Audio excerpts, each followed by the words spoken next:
పెట్టిన రైతులో ఉన్నాము. నేను 3 ఎకరాలు పెట్టిన, 1 లక్ష రూపాయలు అప్పు తెచ్చిన. కట్టుకునే టయానికి, పంట చేతికి వచ్చిన టయానికి ఏం లేకుండా మొత్తం కొట్టుకుపోయింది. మొత్తం నీళ్ళ పాలైంది.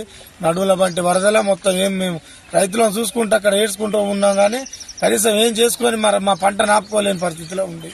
మేము చూసుకుంటే మా ధాన్యాన్ని నీళ్ల పాలు చేసినాం. కాబట్టి దయచేసి రైతులను ఆదుకోవాలని మనస్ఫూర్తిగా సీతక్క గారిని కానీ, కలెక్టర్ గారిని కానీ, అధికారులను, జిల్లా అధికారులను, మండల అధికారులు తక్షణమే మాకు సహాయక చర్యలు చేపట్టి నష్టపరిహారాన్ని అంచనేసి మా నష్టపరిహారాన్ని మాకు ఇప్పిస్తే మేము మా భార్య పిల్లలను చదువుకొని మా అప్పులు కట్టుకునే పరిస్థితిలో ఉంటాం.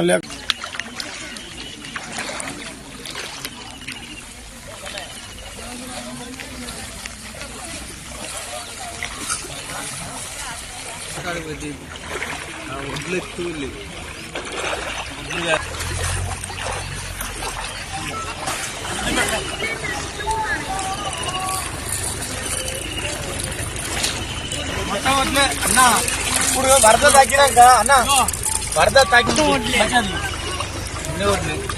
అన్న మా రైతుల పరిస్థితి ఇది.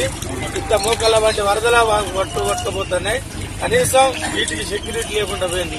ఇంత దారుణంగా కొట్టుకుపోతుంది. ఇక్కడ ఒడ్లే ఇవన్నీ ఒడ్లే.